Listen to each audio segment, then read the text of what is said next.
Welcome, everyone.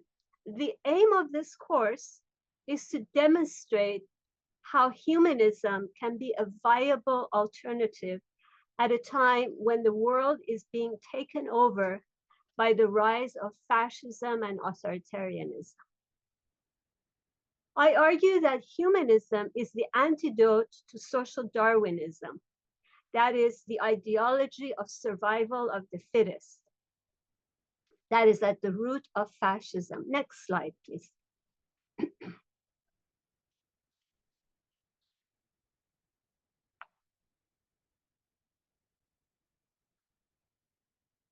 And one more, please. Yes, thank you. Humanism articulates the idea that people can come together around universal ethical ideals, concepts, and develop their potential for reasoning to resolve problems. Humanism views individuals as parts of a whole, including humanity and nature. It requires a public that is conscious and aware, reads deeply, discusses issues, and develops a global view as the basis for solidarity and collective action.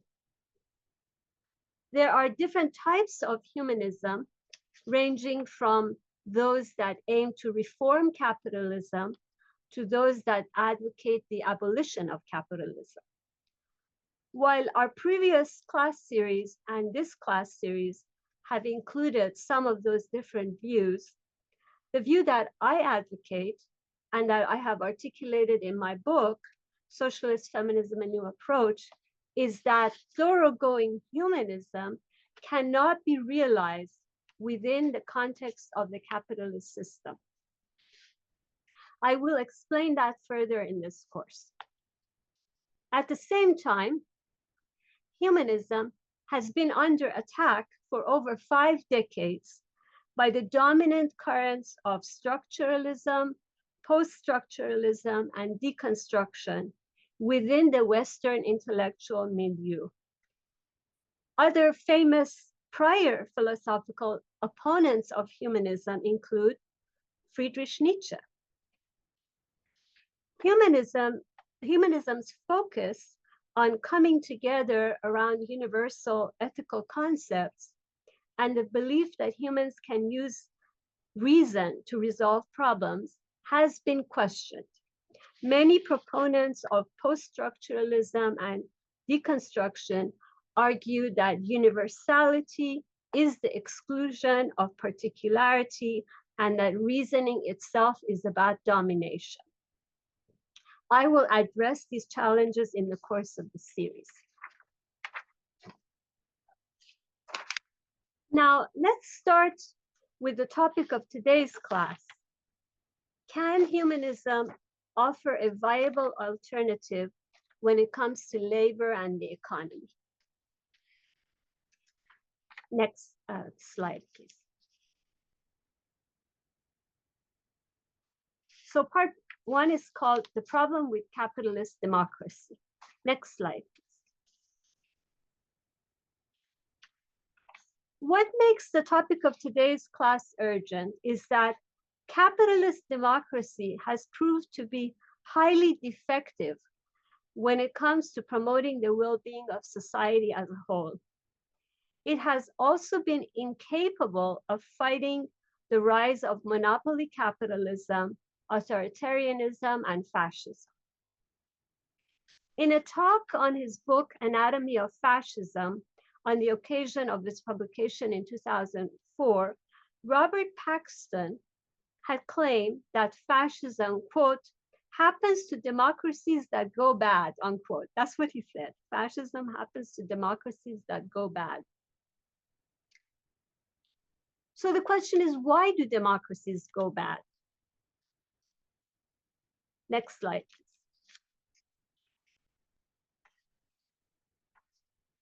Plato, in his Republic, had argued that if a society is not guided by philosophy, it will end up with tyranny.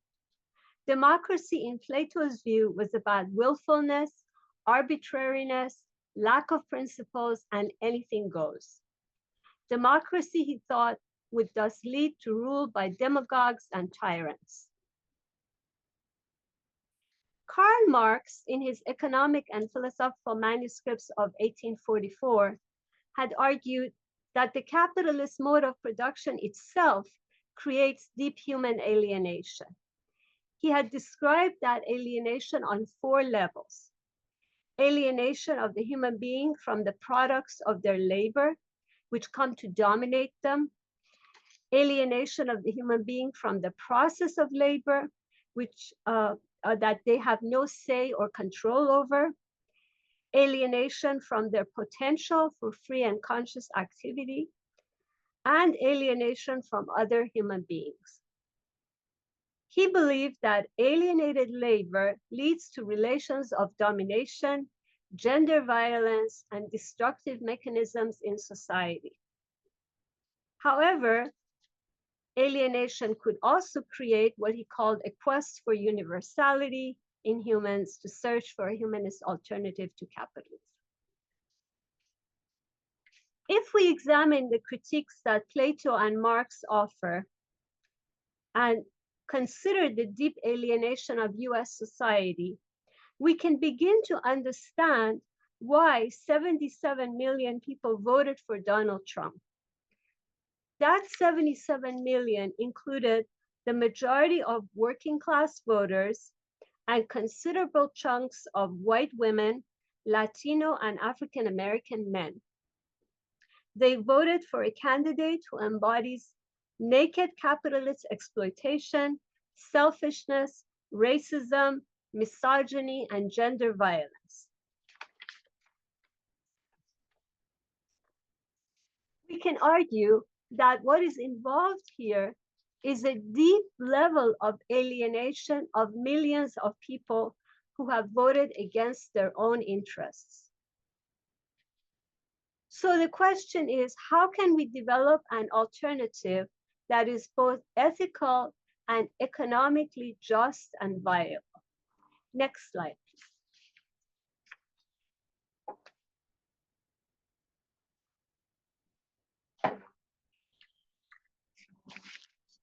Next slide. Okay, so alternatives to capitalist democracy. Among the various alternatives to capitalist democracy that have been offered by US academics, I would like to single out 3 that claim to go beyond both market mechanisms and central planning, and have also gained some interest among broader sectors of US society. So first, next slide, please. Participatory Economics by Michael Albert and Robin Hahnel, both of whom are professors of economics. And the chief elements of participatory economics are the following: collective ownership of the means of production. By means of production, we mean land, machinery, buildings.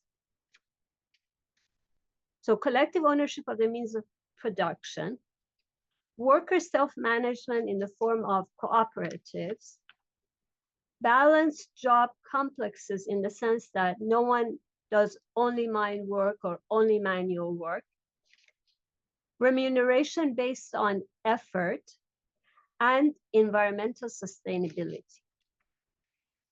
And eco-socialism, ecofeminism, and degrowth that I will be talking about in class 4 are also variants of this category. Next slide, please.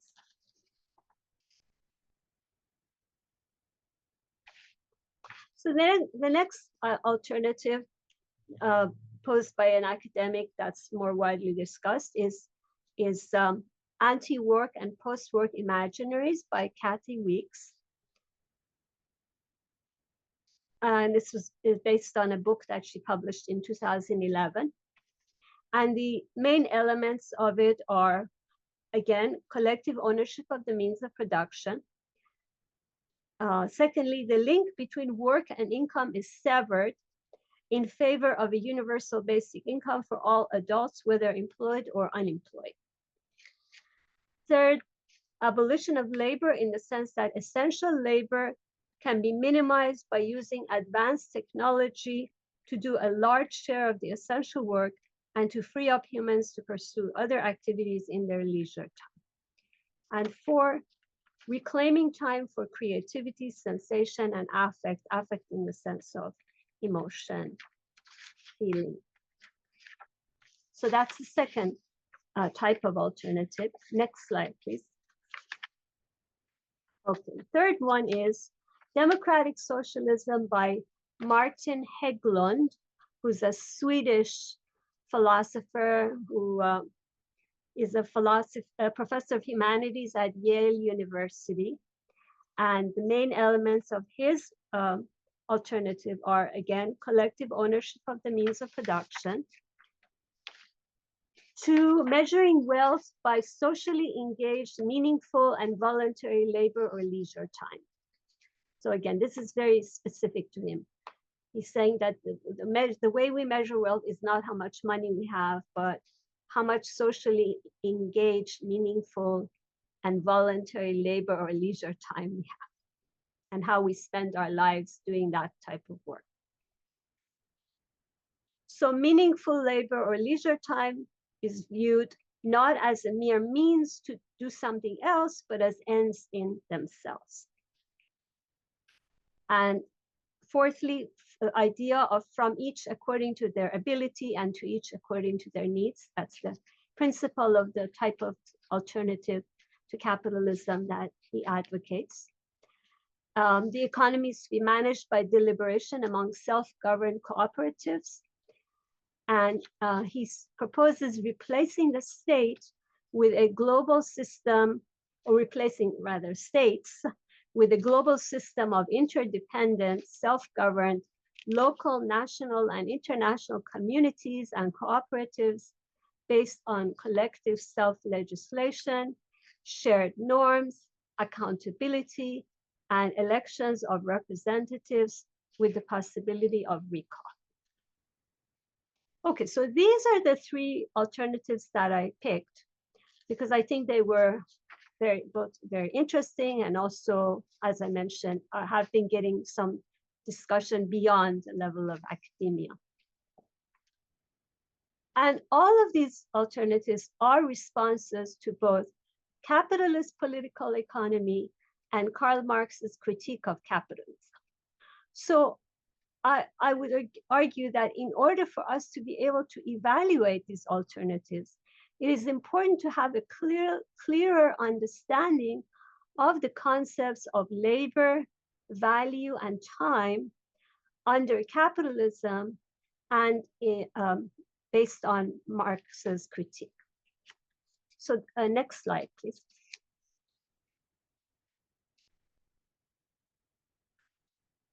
Okay, so the next part is labor, value, and time, Marx's critique of capitalism. Next slide, please. Okay, so under capitalism, in theory, we have the private ownership of the means of production, market mechanisms for regulating supply and demand. I'll close those windows too. And each person pursuing their self-interest. That's basic capitalism. Where these are the basic, if you ask for a definition of capitalism, these are the basic elements that are needed to give a definition of capitalism. And also the idea that people get paid based on their labor time. Now, in practice, there are huge disparities in how an hour of labor is valued depending on what it produces, the level of skill and education of the producer, the intensity of the work, and the standard of living of each society. So under capitalism, even within the same level of education and labor intensity, 2 people living in the same country can have vastly different incomes depending on where their job fits within the capitalist economy and what their gender and race is. A plumber with an associate's degree who works on buildings or means of production gets far more per hour than a childcare worker with an associate's degree who takes care of toddlers all day long. And that is because under capitalism, buildings have more monetary value than children. It sounds shocking, but that's really what it is. In general, Marx argued that alienated labor, with its extreme mental manual division of labor under capitalism, allows labor to be reduced to a mechanical activity and an undifferentiated mass of human labor, which is thus expressed by monetary value or money. So long as the mode of production is based on alienated labor, we will continue to have money or monetary value dominating our economy. Marx's critique of capitalism does not simply question income inequality or the fact that producers produce a surplus value that they don't get back. The argument is also that the very capitalist mode of labor puts the human being under the domination of machines and the law of value. Under capitalism, producers do not have any say in how much time they need to produce goods and services according to their individual, local, and environmental needs. That production time is determined behind the backs of the producers. It is called, and this is a Marxian expression, it is called socially necessary labor time. And it is constantly shortened to make producers work faster and faster to produce more and more in less time, to create more surplus value for capitalism. This mode of production robs us humans of the ability to use our time for meaningful and thoughtful labor. Consequently, it prevents us from having meaningful human relationships, whether at work or in the family or society at large.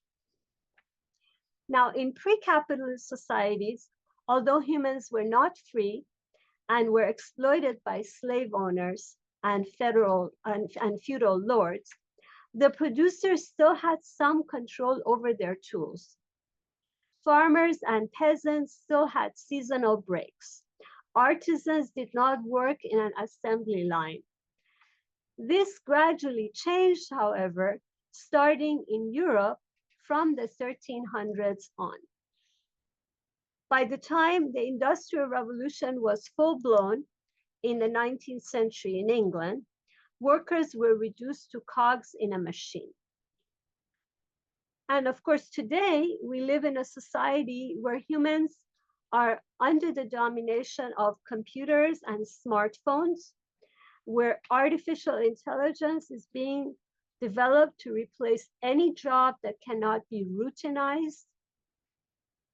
Technology, despite its great advantages, is being used to make humans robotic and unreflective, instead of allowing us to build on what Marianne Wolf calls the human brain's pluripotential capacities.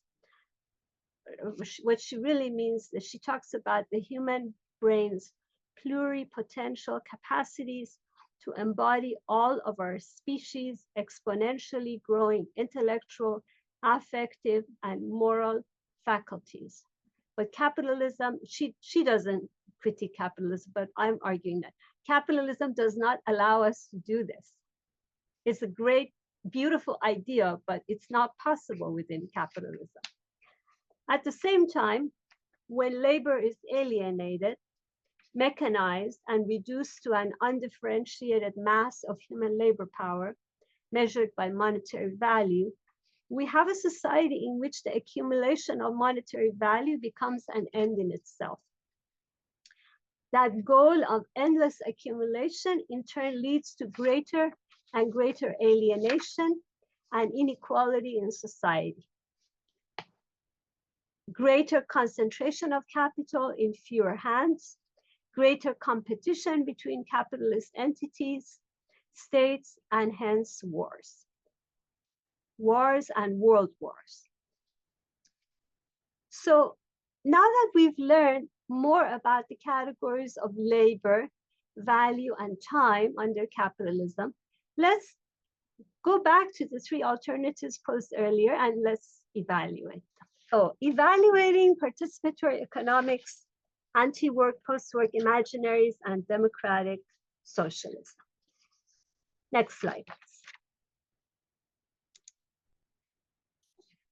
Okay, Albert and Hahnel's participatory economics, or they also call it Paracon, offers some good ideas, such as producers and consumers, cooperatives, and balanced job complexes to make sure that no one does only mental work or only manual work.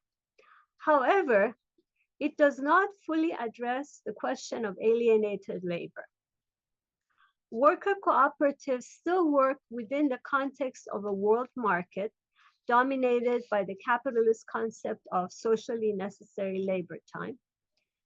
Thus, they do alienated labor and produce monetary value, but they share the profits more equitably. Next slide, please. Kathi Weeks's anti-work, post-work imaginaries completely avoids the question of emancipation of labor by talking about the abolition of labor. This view does attempt to offer a more equitable distribution of wealth by proposing a universal basic income. However, it seems to think that humans can simply abolish the existing mode of production by fiat and create a new mode of distribution. Next slide, please.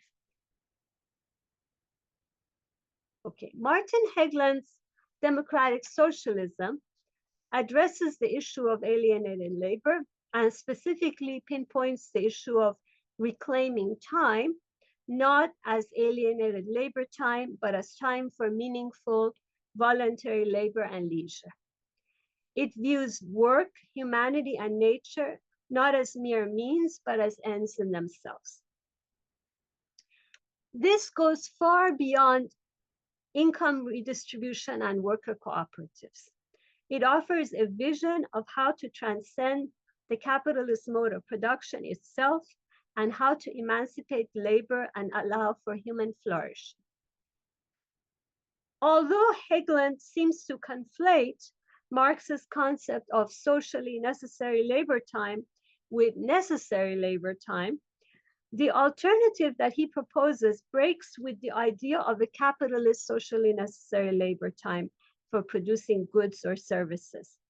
That is the idea that time is determined behind the backs of the producers and without regard for their individual, local, and environmental conditions. On the contrary, Hagglund's idea is precisely about ending that view of production and having a different human-centered concept of time that views humans and nature as not as mere means, but as ends in themselves. So what I find most significant in Hagglund's work is that he is genuinely in search of an alternative to the capitalist mode of production and not simply its unequal mode of distribution. His concept of socially engaged time reclaims time as time for meaningful and thoughtful labor and leisure. He also recognizes that this project cannot be limited to one country, but would have to be a global project. It would have to be a global form of non-state cooperatives and interdependence. Next slide, please.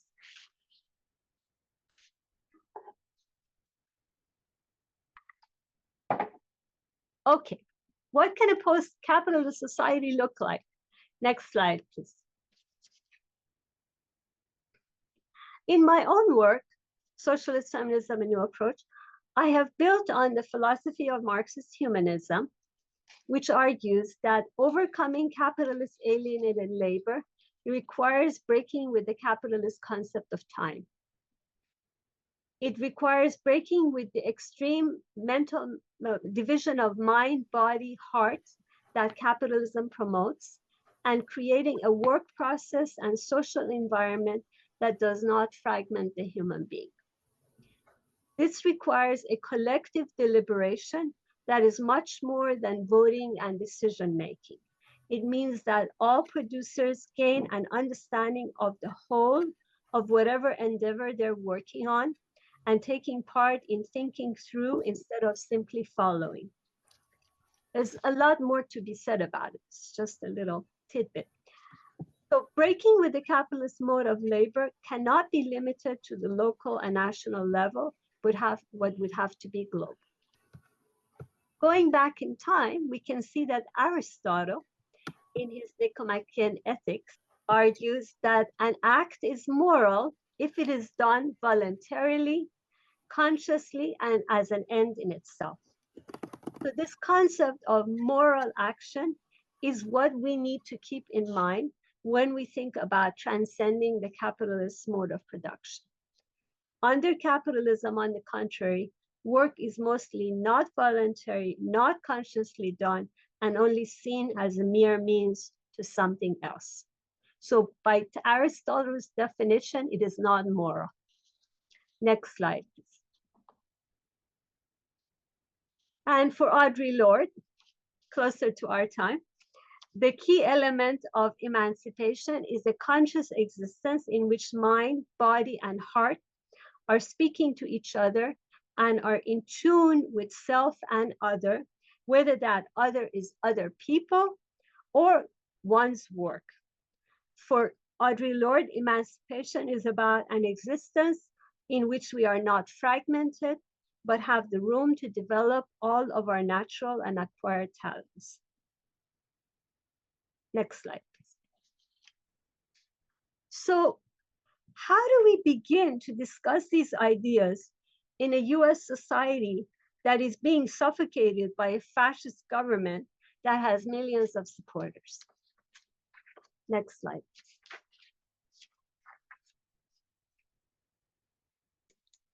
So I would say let's discuss post-capitalism, both from the vantage point of what it is and what it is not.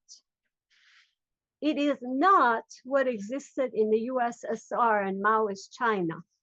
Those were totalitarian state capitalist states that used the name of socialism to promote an extreme exploitation of their populations to catch up with Western capitalism.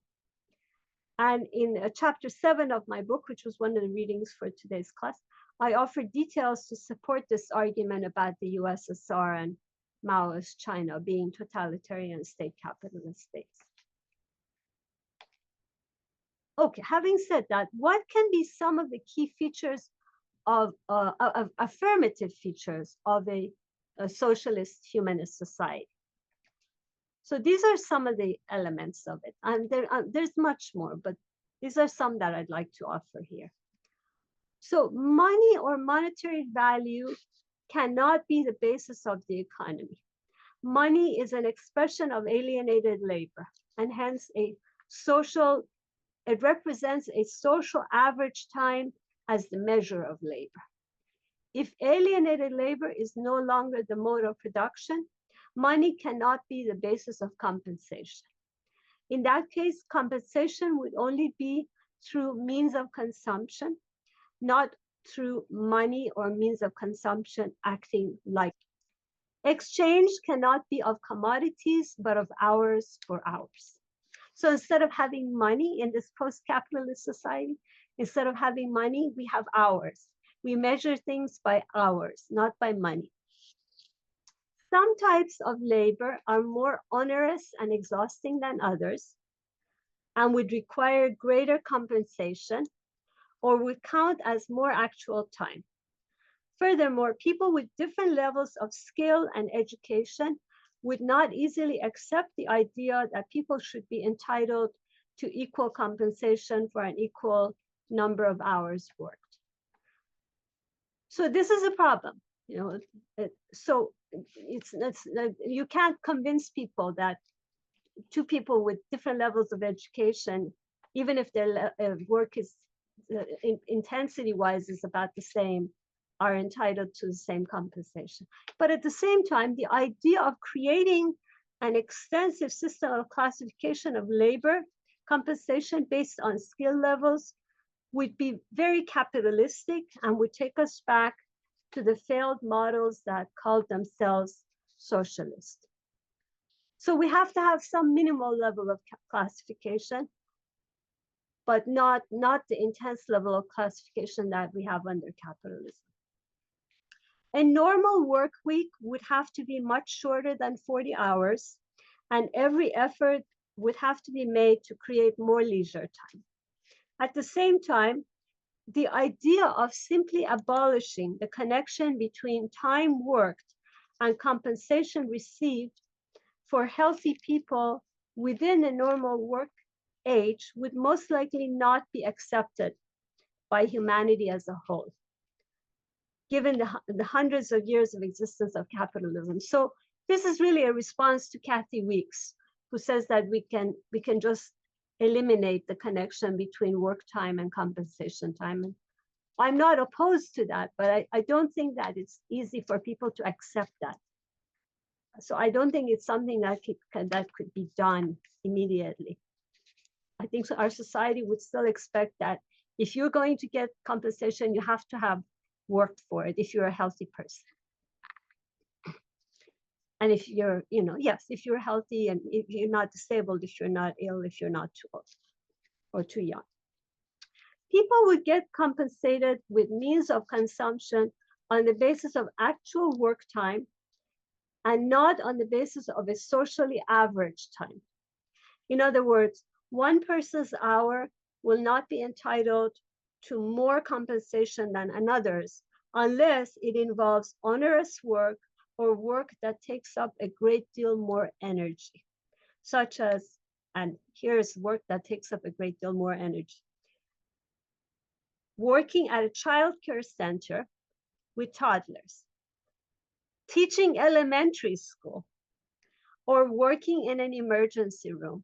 Somehow, when we think of onerous work, we think of minors.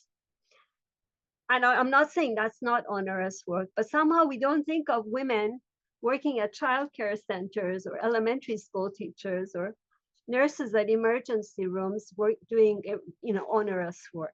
That's definitely onerous work and should be entitled to more compensation.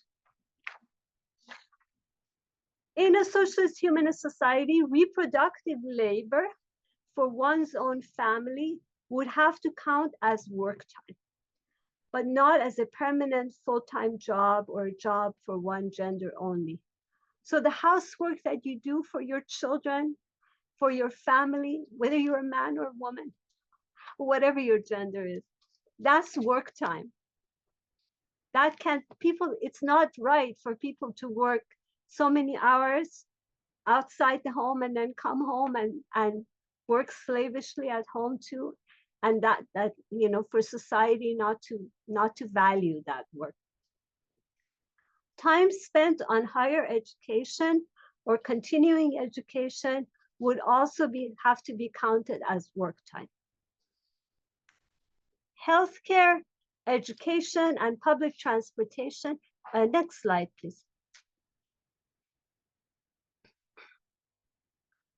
Okay, healthcare, education, and public transportation for all would be free in the sense that those services for all would be made possible by shares taken out of each healthy adult person's contribution to the total social product and would not have to be paid for by individuals upon receiving a service. The cost of housing, and when I talk about cost, I'm talking about hours needed for building, maintaining, and safety measures. The cost of housing would also be taken out of the total social product. Safe and well-maintained, unused or newly built housing, as well as hotel, motel, and office spaces that can be used for housing would be made available as a benefit to those who work, including those on maternity, paternity leave, and those who are disabled, ill, retired, or too young or too old to work. While under socialism, the means of production, including buildings, would be considered collective property and not private property, no one should be forced to vacate the home that they already live in if they are happy and comfortable there. However, those who live in large homes with multiple unused rooms would be asked to share those rooms with others as roommates, provided that roommates act in a responsible and respectful manner. So there's a lot more to be said about housing, but I definitely wanted to include that because housing and homelessness is such a major problem in our society. Okay, in a socialist humanist society, next slide, please. Ending the extreme mental manual division of labor would certainly have to mean that while people still have specializations, no one would do only mind work or only physical work. We would need what Michael Albert and Hahnel have called balanced job complexes to allow people to perform a variety of tasks and learn new skills. And this is also what Frieda calls, Frieda is a feminist activist thinker. And this is what she calls 4-in-1 perspective. That you do everything. You do some physical work, you do some mental work, you do reproductive work, you do street cleaning. Everyone takes a share of all the different types of work, while each person also has an area of specialization and skills. What is considered menial work would also have to be shared. However, ending the mental manual division of labor is about much more than this, much more than what Albert and Frieda and others discuss. It is really about making our work thoughtful and creating a purposeful and meaningful existence in which we humans move toward developing all of our natural and acquired talents. It is not about voluntarism or forced labor, nor is it about nationalist competition in the name of socialism, as we saw in USSR and Maoist China. Since capitalism is a global system, next slide, please. Oh, no, actually, that's okay. That's fine. Please go back to where you were. Since capitalism is a global system, a socialist humanist alternative to it cannot be established in one country alone. Ending capitalism requires a global movement to overcome alienated labor, capitalism's system of monetary value production, and its concept of time. So all of that requires a global effort. It cannot be done in one locality or one country alone. The global coordination would also involve reparations for historically colonized and enslaved populations and open borders. So Marx saw this post-capitalist vision as something that would have to begin with a revolutionary transformation in which working class people and all those who suffer from the ills of capitalism take control and create a full break with the capitalist mode of production and its alienated labor in favor of a conscious and meaningful existence. He saw the abolition of the private property of the means of production and the abolition of alienated labor as the conditions for creating a society that would break with that extreme mental manual division of labor and the fragmentation of the human being. That break would over time allow humans, or at least that's what he argued, it would over time allow humans to treat each other and nature not as mere means, but as ends in themselves. Beyond articulating socialism as this goal of a conscious and meaningful existence aimed at human flourishing, he saw the future of humanity as open-ended. So in the next class, we will delve further into what all of this means when considering alternatives. Next slide, please. Concerning gender, sexuality, and the family. And we will continue to take up a variety of views on the question of alternatives. Next slide, please. And in conclusion, I wanted to ask, what do we do now? And the presentation by saying that humanism is the antidote to social Darwinism, or the ideology of survival of the fittest, which is really at the heart of fascism. The reality we face today is that the defects of capitalist democracy and the intertwining of capitalism, racism, sexism, homophobia, and the high-tech assault on the mind in our crisis-ridden world have created the conditions for social Darwinism and its ideology of survival of the fittest to become entrenched among several 100 million people around the world, including working class people, millions of working class people.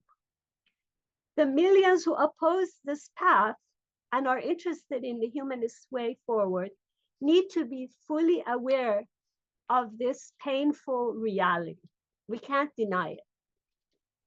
That is why gaining clarity about the reality of fascism that we face and a humanist alternative is as essential as what we do in an immediate way to save what is left of our defective democracy. Clearly, we need more protests against the Trump administration's massive budget cuts, firings, imprisonment and deportation of immigrants, cuts to USAID, assault on the media, the judiciary, voting rights, reproductive and abortion rights. We need to protest against the US siding with Russia, shifting US foreign policy, abandoning Ukraine, intensifying US military support for the brutal, murderous Netanyahu government's mass slaughter of Palestinians. We need to oppose this administration's imperialist expansionist plans in Gaza, Canada, Panama, Greenland, and elsewhere. But for us to fight back effectively against fascism and authoritarianism, we need to articulate a message in these protests that identifies the roots of the problem and directly confronts the social Darwinism or naked capitalism of fascism, which cannot be limited to opposing oligarchy. We need to be motivated by a humanist alternative and a deep understanding of how this vision is not just pie in the sky, but something that can be real and practical, hence this training course. Thank you all for listening.